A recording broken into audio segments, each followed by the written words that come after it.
Hello everyone and welcome back to the next episode of the Road to the Master series. This is the episode number 50, so pretty nice round number. I would like to thank you all for being with me here for those 50 episodes, and in order to celebrate, thankfully I have an interesting game to show. So without further ado, let's jump straight into it. So in the round number 8 of Santa Semana Open in Alicante, I faced a progressing junior player rated finally over 2000, and not only that, actually over 2100 from Hungary.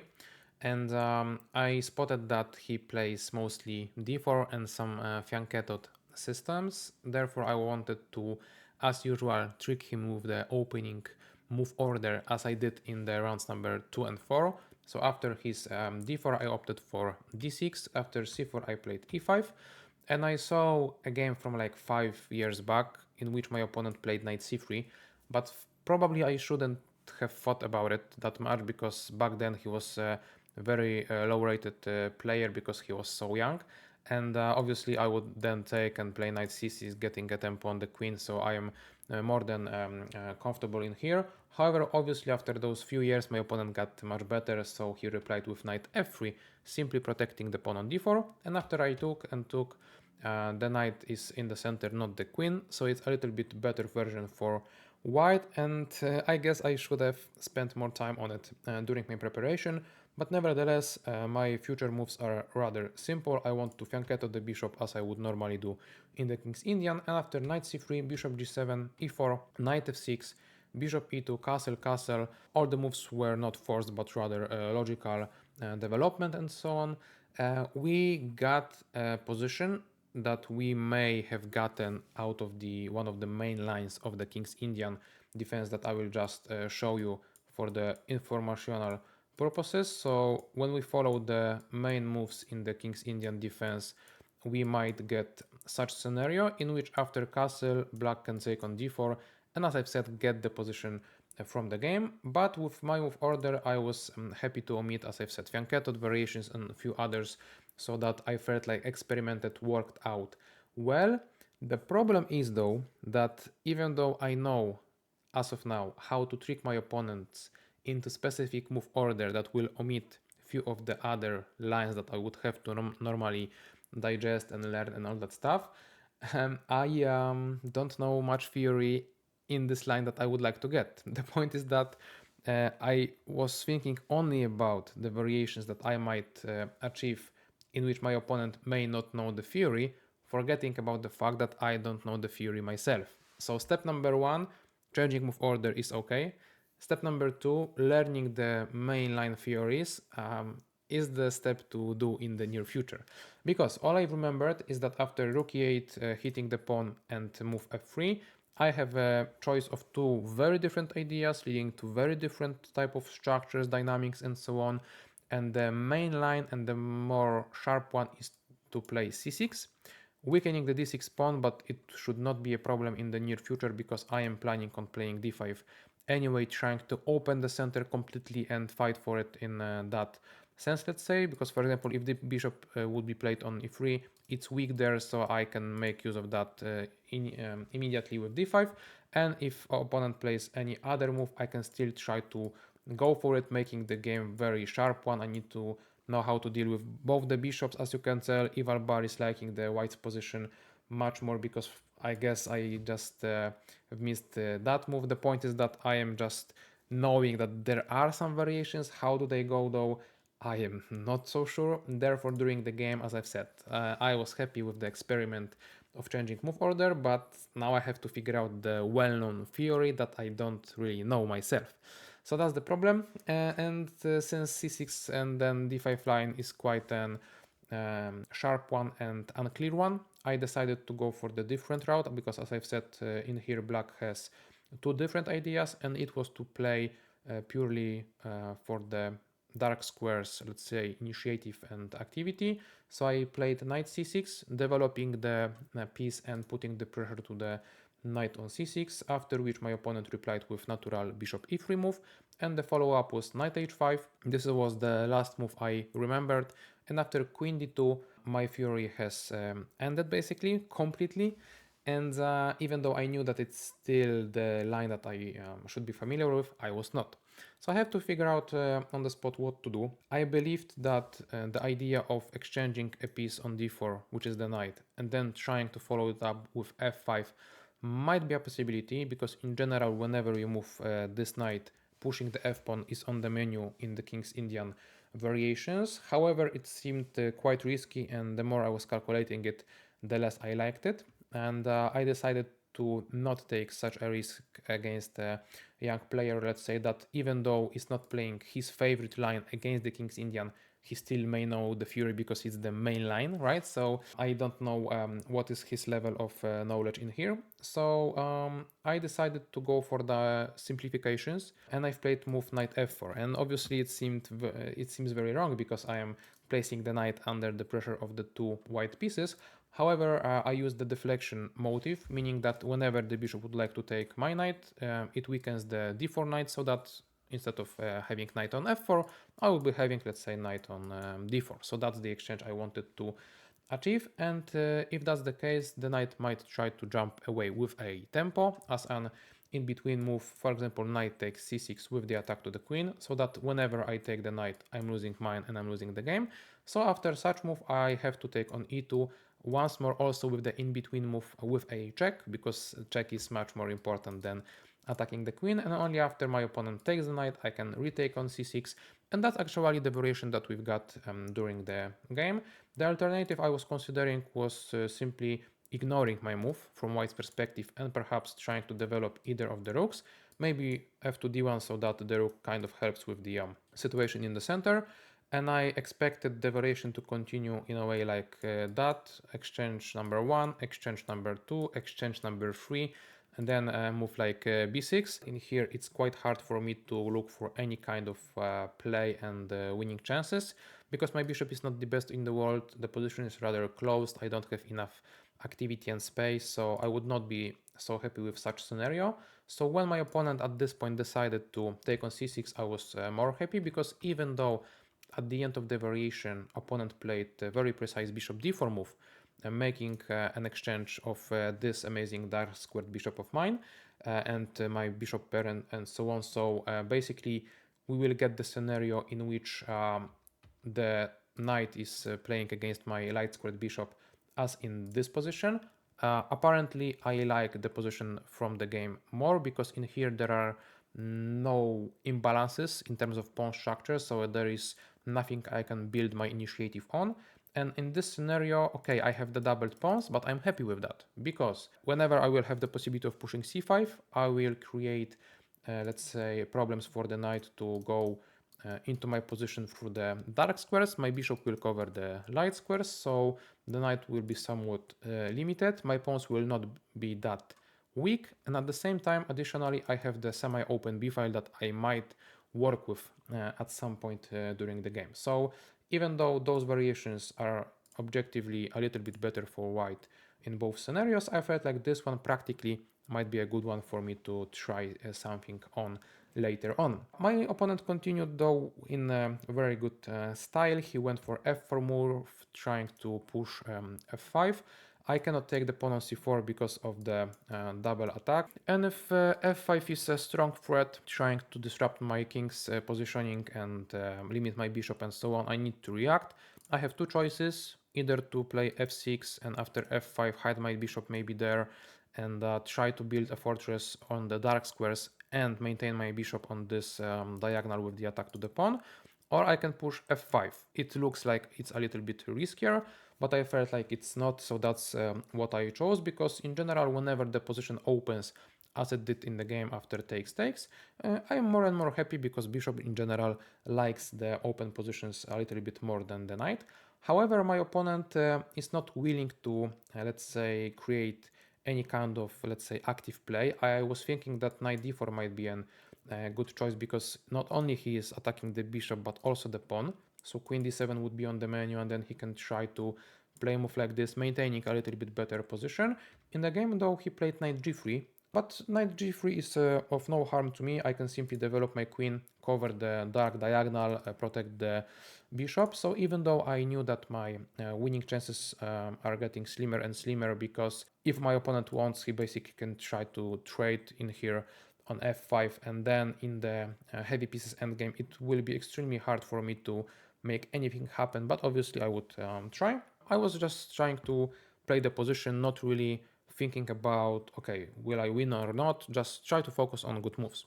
So queen f6 is on the board. He chose rook a2 e1, not yet taking on the f5. And I decided to push c5, as I've said, and this was the desired move from the very beginning. I would like to play on the dark squares. My dream would be, for example, if opponent played some not that important move, I would be happy to exchange queens on d4, because if the exchange is continuous, the idea of mine would be to solidify the d pawn as a passer and then play rook e4, so that if my opponent takes, I have two connected passers, which might be very, very good for me and will be increasing my winning chances a lot. And if he does not take my rook on e-file, I can double stack my rooks, take over the e-file, and then continue from there. So it was rather a interesting idea of mine. However, though, my opponent knew what's coming, and he played king h1. And I don't know really what happened with me during that time of the game, my thinking process, because I completely underestimated this move. I felt like it's just a waiting move. My opponent does not want to accomplish much in this game. He's simply trying to keep the game boring and simple, exchange something, and he knew that actually this exchange was not good for him, so he's going away from it. I just played queen d4 anyway, thinking that, okay, queen in here is placed well, I'm suggesting a trade, I'm hitting the pawn, the pawn, the pawn. I just didn't calculate variations, to be honest. I just played with, intuitive flow and feeling and all that stuff, which is obviously not a good way to go about the classical games. So I'm not really happy with my approach and, let's say, mental state in this scenario.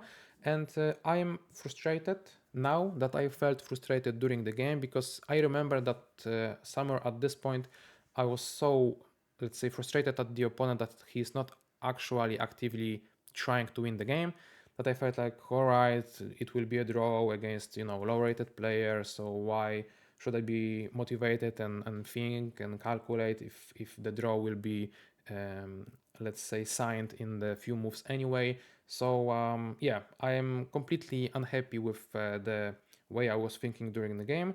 What else can I say? In general, as you can tell, we struggle psychologically as a chess players, and it doesn't matter at which level you are at. Is it 1000 on chess.com, 2500, or are you as highly rated as myself, even with the FIDE rating?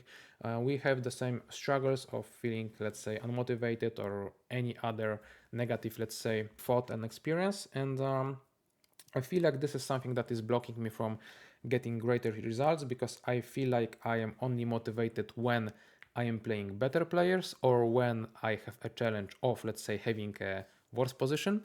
And instead of trying to make way and actively fight for getting a better position or winning against lower rated players so that I can earn my game against higher rated one. So it is the 6th round in this tournament during which I face lower rated opponent, and basically I can say that it's the 6th time that I felt a little bit unmotivated. I was hoping and feeling that a win should come to me itself. I do not have to do much in order to earn it, and that's obviously the entitlement mindset, I guess, and I should not have that. So I should have known better, fight, and yeah, I guess that's the lesson I need to take away from this game and the whole tournament as it goes, because I cannot play a 9-round tournament and be unmotivated to play during 6 of them. Why then I travel the world to fight if I am not fighting there, right? So yeah, and there are a few mindset things to work with, because in general my calculation skills are fine, but the problem is that in here I just simply did not calculate anything, because after queen d4, since as we established before, the trade is not great for white, he will just simply try to escape it, and he will do so by playing queen a5, hitting my weakness, and apparently I don't have efficient way to protect it, because I have one rook that is fighting for e5, the second rook that is helping the first one and also protecting the a7 square, so I cannot protect a7, c7, rook protecting the other rook and fighting for e5 is just simply too much. And my queen, okay, it's centralized, but it's also misplaced in a sense that from f6 at least I would have gotten, you know, queen f7 possibility, protecting the pawn. Now I don't have that possibility. So all of a sudden, with this entitlement mindset and thinking that the game will play itself out until either a draw or a blunder from my opponent because he is worse than me, right? So I got myself a position in which I am facing quite big practical difficulties because I will be losing a pawn. And like for what? Obviously, I still have the pressure onto the rook, to the pawn, but it's unclear whether or not I will be able to reclaim the pawn that I will be losing on c7 and maintain even drawing chances, right? So yeah, such mindset and thinking might cost me too many elo points and tournament points in general. So it's definitely something to work on, but I've said that already, so we can try to move on to the game. So only at this point I started to finally think in the game, finally calculate some variations, but it's a little bit too late, right? So what did I play? I played bishop d3 with the double attack to the rook and the pawn, activating the bishop, also going away from the trade. Therefore, one thing to note also was that perhaps trading first and then playing queen a5 might have been more precise way for white to continue, and in here I would be actually in the very big trouble. Thankfully the trade did not happen, so I had the bishop d3 possibility, after which my opponent took the pawn. With a check I had to go down, and now is the decision for my opponent how to proceed. I don't quite understand my opponent's choice because he played rook g1, and the rook was kind of fine on the f file, I would say, so he should try better to keep it that way. Maybe though he was thinking that I am playing a game without any calculation, any thinking process, that I might fall into his trap, because apparently the trap is in here, because after queen f4 that might be appealing to me since the rook went away from defending the pawn, it's unprotected, let's just take it. There is a queen c6 possibility with pressure here, and the most importantly queen d5 possibility, making use of my bishop on d3 that is not protected. So this was a nice trap for my opponent, and in here I don't even believe I had a solution how to protect, even though computer now suggests queen f7 as an attempt to both cover the d5 square and the e8 rook. But obviously the initiative, the activity is on my opponent's side, so the position is not that great anyway. But if that's the case, this is the trap that my opponent set up against me, but I will simply try to avoid it, and then rook g1 makes no sense. So rook d1 would be a better possibility, protecting the rook indirectly by obviously pinning the bishop to the queen. In here I would have to perhaps take on c4, trying to get the pawn back and go away from the pin. b3 would be a nice in-between move because it gains a tempo on my queen, making the pawn structure a little bit better for white, and I would have to go away in a way to protect still the bishop. So queen a6 was on my mind, trying to keep an eye on the bishop, keep an eye on the pawn, and also keep an eye on this one. But in here, opponent can simply now fight for the e file, let's say, and like, why should I be better? Why should I be even equal if my pieces are so uncoordinated? And he has quite an active queen, hitting my weakness there, hitting me there, fighting for the 7th rank and so on. So all in all, in here I feel like practically I would be having no chances to win. So rook d1 was my concern. However, after rook g1 I was, let's say, a little bit happier during the game. I've calculated few variations, I didn't fall into the trap, so I've decided to exchange on the e1 and then take on c4 with the bishop, so that I will no longer suffer from the pins. I took a pawn, I'm protecting this one, I'm hitting this one, the bishop might go back to the defense. So I felt like overall the worst things in this game are behind me. And after, let's say, uninspiring move of rook g1, yet another from the opponent that I didn't quite like for him, it was h3. Okay, it makes space for the king for the future, but I feel like white had an initiative, so he should pursue it even more with the activity and so on. h3 is rather a soft move, let's say, so I have the time to consolidate with the rook f5, rook f8, sorry. I am placing the rook closer to my king. I will have some possibilities of blocking any attempt of penetration through the 7th or 8th rank. I'm hitting the f4 pawn now quite concretely, so I was happy with the situation because, for example, if my opponent takes a7 pawn that I'm willing to give to him, as of now, my chances are like growing and growing. I have a few of those. Like I can take the pawn, I can take the pawn. I can maybe try to place the bishop there so that the pawn is pinned, and maybe through the third rank I will be able to create some problems. Maybe queen f2, you know, double hitting the pieces. In here actually rook e7 is a nice way of defending the position because of the threat of checkmate. So in here probably it would be a draw somehow, computer says so, but yeah, queen a7 was the move I would be very happy to see. And my opponent obviously does not do it. He played rook e4, so after a few uninspiring moves, let's say, he finally found a good one, protecting the pawn, gaining a tempo on my queen, asking the questions where do I want to go if my bishop is also hit. The answer is to d3. I would like to keep the eye on the bishop, on the rook, on the knight, so that's where I go. Now rook e7 happened, once more trying to make something happen on the 7th rank, but I just covered it with the bishop, and after king h2 we got a little bit of, let's say, a critical moment because the dust has settled, let's say, and all the important things have happened in the past few moves, some exchanges, the pawn structure has changed, the activity, like both sides have some of this, so I need to figure out what to do in the near future. And my a pawn is rather lost. I don't want to even protect it. So the question is, which pawn would I like to have in exchange for it? So the answer is either this or this one, since those are the weaknesses. So after some thought, I played queen d2, trying to hit both pawns. My opponent decided with rook d7. So basically, he's saying that he will not do any damage to my king anymore. So he is okay with settling down for a draw, because such a move simplifies a position in a way that if I take, he takes, this is the weakness, this is the weakness. So even though I might try to play a move like maybe this, grabbing the pawn, he can then simply take mine, and the position has simplified so much that I don't have that much upside in here, because even though I played with the entitlement mindset and I didn't really care about the game until some point, only now I have started caring and so on, I somehow still wanted to win this game, even though without effort put into it. So the point is that I was not happy with this scenario, since there is very little to fight for in here. So I decided that in order to keep any winning chances, I need to keep as many pawns on the board as possible. So I decided to play c4. Okay, I'm closing down the bishop, but at least I'm keeping this pawn, and the more the pawns, the better, because I might have more possibilities to win the game.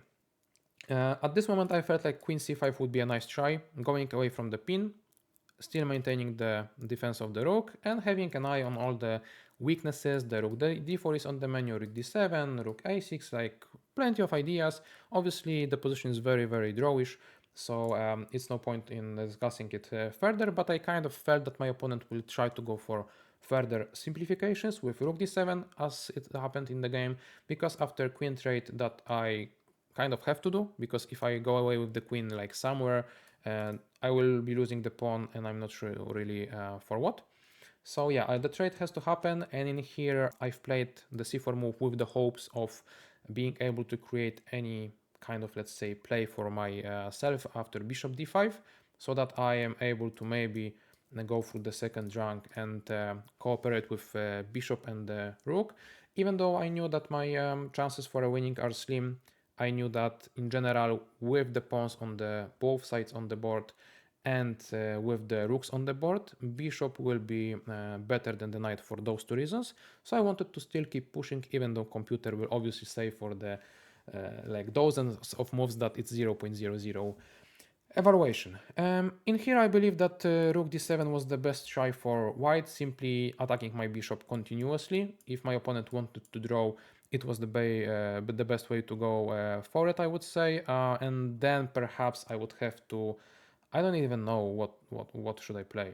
I have no idea what have I planned, but maybe I had some plan. I don't really remember. The point being that this would be the way to go for my opponent to go about the position. If he takes my pawn on a7, Now I'm basically winning, so it's not possible. But instead of trying to harass my bishop, he went with king g1.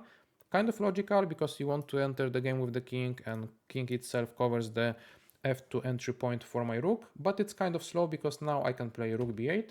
And if my opponent now starts to attack my bishop, after rook d7 I have bishop c6, rook c7, rook b6. And the idea is that I'm willing to once more give up this pawn, because I would be entering the second rank. And if my opponent does not want to allow this, he will try to keep an eye on the bishop so that my rook cannot enter the second rank yet. But what he missed, perhaps playing king g1, and I saw that by his, let's say, live reaction, after knight f1 with the idea of, making the knight also enter the game, I played bishop b7, and he was kind of irritated by this move. And it's of no surprise, because I am now closing down the 7th rank for the white rook. I am going away from the attack from this side, and I don't care about bishop being attacked this way, because I can take on b2, right? Because my rook will maintain the defense of the bishop. So in that scenario, I managed to keep my a pawn, attack the b pawn, and maybe, just maybe, start getting some initiative going. For example, if my opponent would settle for the c pawn instead of a pawn, I can take here, I hit here, here.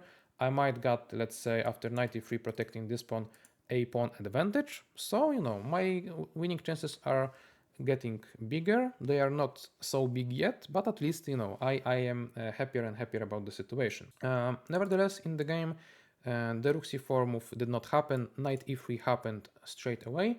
And after my rook takes b2, very important move for my opponent, a4.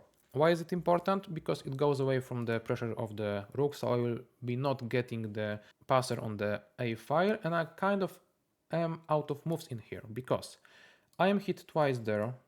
Also, I am under some pressure still on those two points. And the knight is also having an eye on the g2 square, so that I cannot really make it go away or something, because my rook is kind of pinned to defending the bishop, so I cannot attack with the rook g2, e3, a4, and at the same time protect the bishop. So yeah, it's uneasy for me to find a move, and why will not care that much about finding a move to continue, because he can just stay like that and keep the pressure to all the pawns and figures of mine. So I decided to be proactive, let's say, and go away from this pin of some kind and play a5, with the idea of maybe being able to play a move like this and this. So after rook takes c4, that's exactly what happened. I would be happy to allow this trade, because I've calculated the lines in which my king should be able to go quite fast, either that way or the other, to the pawns. So even though my opponent has more of an, let's say, outside passed pawn, with my bishop I figured out that I should be better in here, and indeed that's the case. So I was happy with the fact that I calculated the endgame correctly, because if that's the case, my opponent should go away from this rook trade, and he opted for a rook c7 move, once more not allowing me to take the pawn, because my bishop is hanging, and I kind of don't have a good square for it to go away. This one would be met with check. I cannot stay here, I cannot go there, or there, or there. So basically the only way would be to play bishop e4, but after such move, knight g4 is a very annoying attempt, because knight f6 is coming, and I have little to no way of stopping that. I would be forked for the king, for the pawn, for the bishop, so it looks scary. Objectively, I would not be ever able to win this. So if the bishop moves are out of the way, let's say, what else can I play? So I found that h5 might be a good way of continuing, because I'm taking away the g4 square, and maybe now I will be able to move my bishop. But my opponent found yet another good move, which was knight c4, hitting my pawn. And the idea was that after my rook a4, I am kind of hoping to get such position, even though it's still a drawish one. At least I can try to outplay my opponent in the rook endgame, but apparently after, let's say, such few moves, my king is cut away, so I don't really have the possibility of progressing in here. But after rook a4, not only that would be the problem, but also this move might be the problem. So if I take, the endgame is basically the very same one, but without my a pawn, so it's even more drawish. And if I want to play an in-between move of this. Even such endgame is also an easy draw because my king is cut away. So all in all, after knight c4, I'm not that happy with taking the pawn, and I've decided to go against that route and play bishop d5. I was trying to not simplify matters too much for my opponent because he was kind of low on time, so I wanted to pressure him with that factor too. But he played knight takes e5, a5. He was not scared because, for example, he might be, since in that scenario when the knight is on the edge of the board and the bishop is in the center of the board, I am actually cutting away all the squares for him to move away. So for example, after rook takes a4, the knight is hit. Sometimes in such scenarios, after knight c6, I might be able to, pin it, take it, and so on. But in here, it's not working. Actually, I am losing the game because of the fork. And if I go away, the knight can take the bishop and at the same time protect the rook. So I have no tactical tricks in here, even though it may look like it. So the knight is, let's say, a green one because nothing bothers him that much. And if that's the scenario, I didn't want to simplify the position on the queen side completely. I wanted to go for the imbalances in the position. So I gave a check, and after king f2, I gave the other one. So instead of taking a pawn, I would like to take g pawn, maybe then h pawn, and try to make my initiative on the king side with the king side pawns. Funny variation in here is that whenever my opponent, let's say, would not want me to take the pawn on g2 and then h3 freely with my bishop, and for example he would like to go to g3 so that if I take with the bishop, king protects the pawn, so the pawn is alright.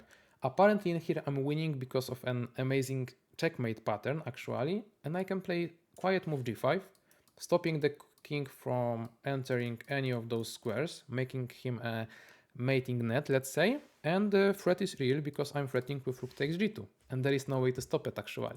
And if opponent plays h4, I can simply take, and play g4, for example. If my opponent acknowledges the fact that he is in danger and he wants to escape, I can take, and then deliver the windmill tactic of, let's say, rook c2, then taking the rook and so on. So that was the trick, but unfortunately my opponent did not fall into it. He went straight away to e3, centralizing the king and going towards the, let's say, queen side. After such move, I took with the bishop, threatening a little bit with this move, so I hope my opponent would be somewhat, let's say, worried about it, but he was not really that much worried because he went with knight c4, hitting my rook. After rook before, he pushed the pawn so that this pawn becomes a little bit of a threat to me, and I really have to keep an eye on it. And since I do have to do it, and I played rook a4, now opponent has the time to play h4, so go away from my pressure, and the knight covers the fourth rank, so the pawn in here as of now is alright. The rook protects the knight protects the pawn, so all in all it seems like white solved most of his problems. And even though my opponent was extremely low on time as of now, I really couldn't find a specific way how do I want to proceed from this moment onwards. One worrying factor, let's say, was that whenever I move the bishop to, let's say, f1, trying to hit the knight, and then hit the knight and hit the pawn, and I should be happy, right? Because I'm maintaining the pressure. Opponent have some simple solutions to such pressures, like knight e5. I take here, he takes here. Like, how am I going to be winning this position? I take here, I mean, he still takes there, and this pawn is a little bit even more worrying than this one of mine. So, like, bishop f1 is out of the menu. So I wanted to play a kind of a waiting move that will benefit me in the long term, because, for example, such move is king f8. I am placing my king closer towards the a pawn. In some instances it might be beneficial. My opponent went with king d4, and in here I spotted my chance with now playing bishop f1, hitting the knight, because as of now the knight is pinned, therefore he cannot jump to e5.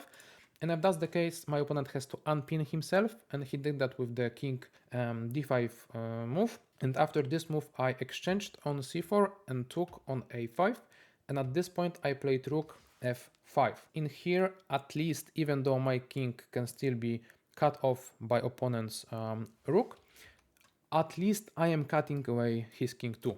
So it's a little bit of detail, making this position a little bit more problematic maybe for white. And also I have one more pawn and my opponent has time pressure, so why not trying to go for the full point, right? My opponent didn't play rook c7. Maybe he was slightly worried about my possibility of playing here, there and there, so he wanted to keep a rook more mobilized in a sense that it will be maybe protecting the pawn in some variations, so it allowed my king to go forward.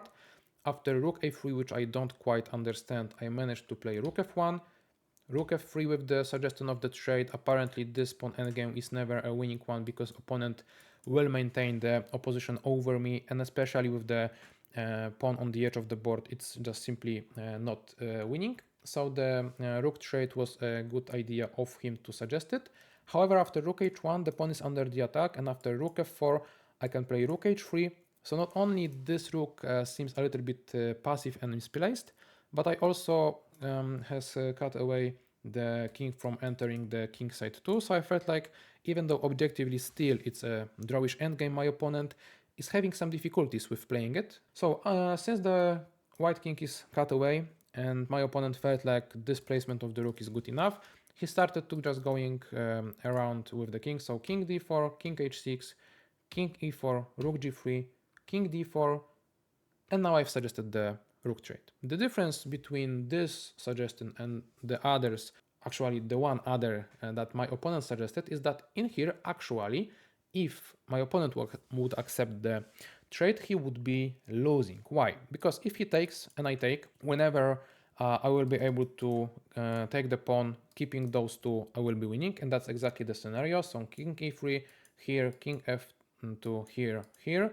Even though my opponent might maintain the opposition until this point, obviously I will not stalemate him, but using this pawn I will use the tempo with this pawn so that after king f2 I can promote. So that's easy peasy, especially for such players as me and my opponent, even though he was, as I've said, in the time pressure. However, I felt like my move is very smart one, because after king e4, which was kind of a logical way because he was going all the here and there all the time, now I'm also winning apparently because I have g5 move, and that's what I saw.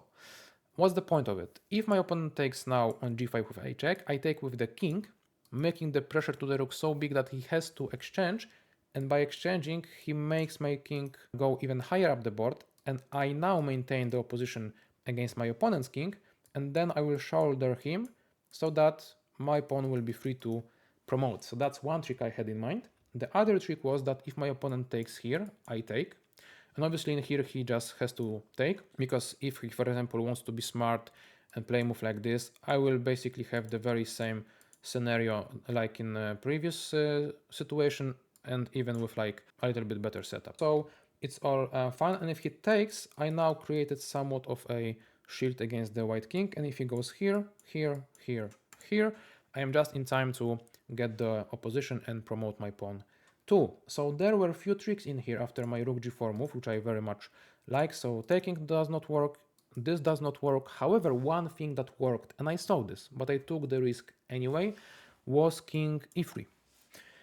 Why is it working? Because now after g5 opponent can simply trade like that, and after this trade like that, and the difference is that as of now king is on e3 rather than e4, and for that reason I am not shouldering him from the pawn, and he can basically enter the position like this and claim a draw quite easily. And the other problem with king e3 is that I was just saying to you guys that how much I loved the fact that king was cut off just one move ago, right? But right now I would be allowing him to enter the position, enter the king side, and in here it would be rather impossible for me to proceed and to win the endgame. But there was one other move that my opponent could have played, and actually he chose that one, which was king e5. And the idea is that if I now push g5, opponent first of all might be able to take the pawn on g5. However, in here I would be kind of happy with my chances anyway, because I might be able to go with the king like that. So for example, he goes like here, I go there, and maybe I will be able to do something, even though I knew I would be not, because after rook h8 I am unable to continue due to the fact that if I go with the king, he takes my pawn, If I check, he enters with the king, and if I want to keep the king cut away, he can play king f5. So I don't have king g4 move, so I am unable to really make my pawn push forward. So for those reasons, I knew that after king e5, I am not winning yet, but still it was a good way for me to try g5 move, and if he would take, then we would have this position. I would try to figure something out. And my opponent though played rook f6, and the idea is that after king g7, it's still uneasy for him really to find a way to draw, because I felt like he might be tempted by this move, trying to simplify the pawns when my king is cut away, but apparently I'm winning using the very same idea that I used before in one of the variations, which is rook takes g5, and if he covers the check, I have king d6 once more, creating the pressure to the rook, and with that he's forced to exchange, and with that I am able to keep the opposition, shoulder the king, and you know the drill. So that would be the scenario. However, though, after king g7 he did not take, he played rook f5, a very good and important move, and the problem with this is that whenever I take the pawn with the rook, he can take mine. He does not experience any problems with those attempts to go into the pawn endgame anymore, because the rooks are not looking at each other, and if I take with the pawn, he can take there, and as I've said, my king is quite too far away from the pawn to make anything concrete happen. So after my g5 move, going back a little bit to this moment of rook f6 followed by rook f5 was the best option for white. After king g6 that I've played, though, only rook f6 draws once more, but I gave my opponent opportunity to make a mistake, let's say, but he didn't, obviously. He just gave me a check and went back, so it's a twofold repetition as of now. I don't want to repeat the moves anymore, because it would mean 3 times repetition and draw. So at this moment I had to take the pawn on h4, and I decided to take it with the pawn, so that at least at this moment I have a rook a4 trick, still keeping the white king cut away, and king f5 is losing, because now I have the check, and after trade my pawn is running away. So this was the idea of mine, to try to win the game, and in order to not lose it, my opponent has the only move, but apparently quite an easy one. If king f5 does not work because of the pin on the third rank, he can just give me a check to the king and then run away with the rook somewhere, perhaps along the g file. And at this point I felt like I am playing a little bit smart, because I didn't want to play king h6 since the rook g8 is on the menu. I cannot push the pawn because there is a check and I will be always losing the pawn. And if I, let's say, play like king h5, king f5 is coming with the threat of checkmate. And if I want to kick away the king from the checkmate, he will obviously go down this way in order to at some point block my pawn, right? So that was the idea, and for those reasons I decided to play a little bit of interesting move, king h7, because the idea is that I am not allowing the rook behind the pawn. My opponent had to find one and only move, and it was rook g1, and he found that, so kudos to him. But at this point I knew that I have one more possibility of pushing h-pawn as of now, because as I've said, there are no checks that would be able to grab my pawn. And in here my opponent played inaccurately, and even though it will not be losing the game yet, practically speaking, humanly speaking, taking into account the fact that he was solo on time, it's maybe already a losing move, because he played rook h1. As you will see from the eval bar, it did not move that much. 0.2 is not that much in the endgame, and but there was the easier route to draw the game. It was king f5. Why does it matter? Because if I push the pawn, rook h1, rook h4 is followed by king g5. So the king attacks my rook. I need to stay on the h file in order to protect the pawn. And if I do that, king goes down the pawn, takes it, exchanges, draw. And if I will not play h2, what else can I play? For example, king h6, right? But then rook g8 is on the menu once more, because I allowed the rook to go there. Once more with checks from behind. I cannot really deal with it. If I am too stubborn and want to win, I am checked and I'm losing. So yeah, that's not working. So king f5 would basically kill all my dreams to win the game on the spot. I don't have any way to make my position better. but my opponent played rook h1. Not losing yet, as I've said, but making it practically nearly impossible to draw, and also thinking about principles in the endgame, making the rook passive. And you really never want to make your rook passive in the rook endgame when it's your only piece besides the king. What's the problem? The problem is that now I have rook h4 move, and if the king f5 is on the board, I have king h6, which, as you may remember, I did not have if king f5 was played already as in here, because after king h6 I am being given a check from behind, and if after king f5 I want to push first, then we get such position in which instead of having the king on h6 blocking the king, I have h2 pawn push, which makes like no advantage for me, right? But after rook h1 being played first and only then king f5, I'd have this king h6 possibility. And look at this, guys, my king and the rook protects the entry points for the white king. So in no time I will be able to get the opposition against it and penetrate the position with my king. Because of rook h2, king h5, if the king goes somewhere I can go through the g4, so the rook has to go back. Now I have h2 move, rook has no more moves to make. If the king make any move, I just enter the game and win it. So for those reasons, in here apparently my opponent played the best move, which is king f6. It's, well, as I've said, not losing yet, but why is the other story. Because in here, I played rook h5 with the very same idea, right? Just trying to create this wall and then try to, you know, enter the game with my king and win it. However, in here, white has one more and only option to try to save the game, which is completely uneasy, and it's rook a1. Like, why would you ever try to move the king, the rook, sorry, from blocking the pawn? The answer is only one, always, to attack black king. In here, after h2, my opponent can try to give me perpetual check on the 7 and 8 ranks if I want to go to the 8th rank, right? Because this king protects so many squares that I will not be able to escape with the king. And if I go up, there is the opposition, and with the rook a8 move and the checkmate threat, I am in no time to promote to the queen, unfortunately. If I do it, I am checkmated, right? If I want to be smart and let's say give a check so that opponent can take a rook and then I promote and I'm not checkmated, fine, but I would be losing the queen anyway. So after rook a1 followed by those checks or mating threat, I would be unable to proceed with the h pawn push and it would be a draw once more. But as you can tell, choosing such a move, especially when being so low on the clock, it's quite hard, and my opponent just couldn't deal with that. He couldn't do it.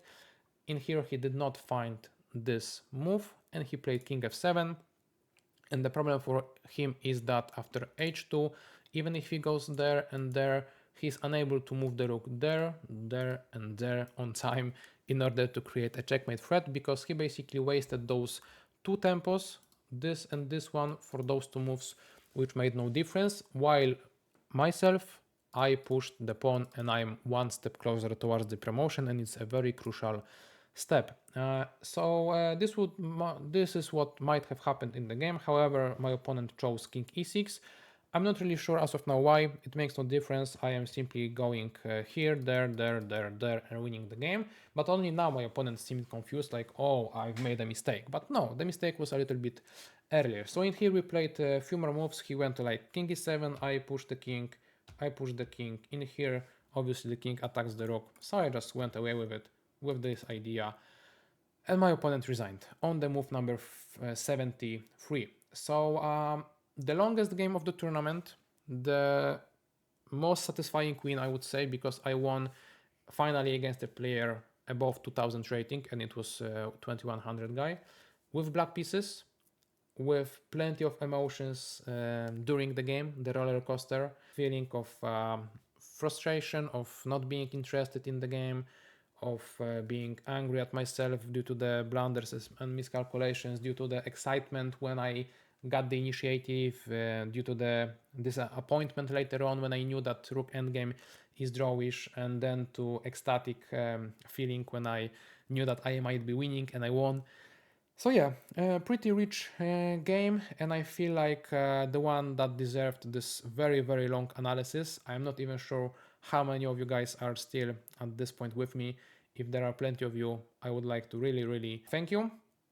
Also, I believe that not only I talked about the game, but also about the psychological fight that you might have with your own mind during the games and outside of those. So hopefully you've heard something interesting there too. If you have any interesting thoughts of yours about this topic, please let me know. I will be happily discussing the matters with you guys. And with that, thank you all for watching.